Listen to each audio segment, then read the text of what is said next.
مورد 11 کار این غیر مقلدان فقط قطع و برید از مطالب مذهب حنفی و جلوه دادن آن به عنوان مذهب حنفی و غیره است. به چند مورد دقت کنید.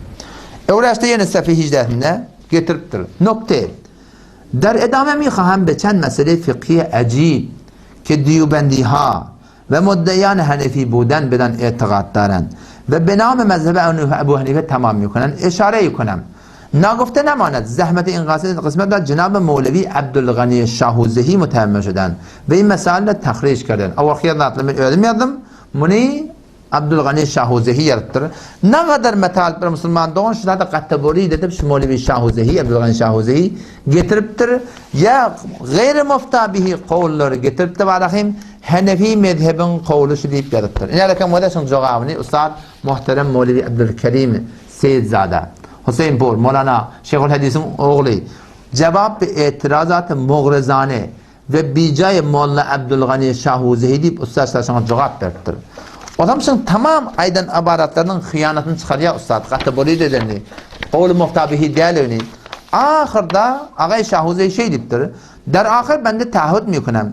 اگر حوالجات درد شده در کتب معتبر و فتاوای معتمد مذکور نبودن یعنی حنفی میگه کتاب نشده بول متا لایق سزای تهمت نابجا هستم نمیتونی تهتن نقم چور مالی باورت نتنا تا تهتن نقم چور مالی بلکه تهنن ایرانو چپرلنده نمیتونی حتمی تهتن نقم چور مسلمان دون otam şu aydan başta da ettim hatta imamınendem kemalladem bele günahden tövbedenin günahı yok Peygamber şey deyiptir. Gel Müslümanlar da tövbe edin. Alpariyan yanından. Siz şuraya kategori edip de şu form Diyubendi'nin başına zahiren hakikatte Hanefi'nin başına şuri. Sen ne hemen gidin Müslümanlar. Şu bir ulakam bir yavru çok da bakayım.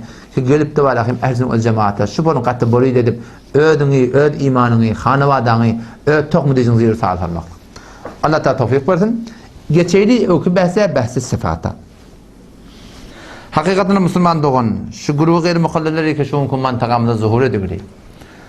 Şulan haydi bir aydan kefinin iğdirlak görsen Müslüman doğan bir harabi ba, hakikat yok izda, yalanışlık ba, yalan ba, qatı burit ba, anırda bir hıyanat ba, anırda bir cinayet ba Müslüman doğan.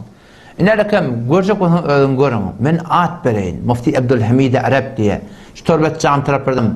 Bu Müslüman doğandım, şu tadın varakim, şu tohbetini Beylik Türkmensar'a alıp gettir. Ki inşallah beyle bir daha da Türkmensar'da xaridar yok. İnelekem smart telefonunu berdiğim bereyin. Mufti Abdülhamid Arap özünür 2 yıl takassus okuydu. Müslüman doğanın öd ağından eşittim. Şulan arahına girdim bir vakti. Torbet camda Tayyibat tarafta olalım beri. Girdim diye arahına, bir yıl şulan arahınadım diye. Otan bir yöne bir sadam oldu da he oran bir konuşka oğlan. Oğam geriye diye ustaddan buyuruyor Hanefiyle beyle, Hanefiyle şeyle, bey diyerle, şey diyerle, bey diyerle, şey diyerle. Var yokladık, kahtım var mı çıkık yerde diye. Otan ben nemet yedim, yıka yıkadan ne yaşlar diye, yattaş et yedim diye de. Otan bir gözlü yedim diye, ama bayağı söylemiyor.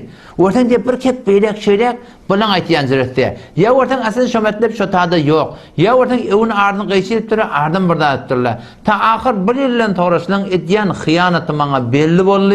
O bana aşkar belli bollu kişinin alpariyan yolu, hakikat yolla bir kişinin anırında başka bir hıyanatı cinayet ba. Keşun kunşlu adamda Peygamber'in tellerini başını koyup, Peygamber'in hakkında engide, Peygamber'in doğanlı menesbiratlı gelip tarihim, İslam şey diye, Kur'an şey diye, bizim muazzamın muttakibi Kur'an'ın sünnet deyip şun kumarahim, böyle şuar ve hareket diye.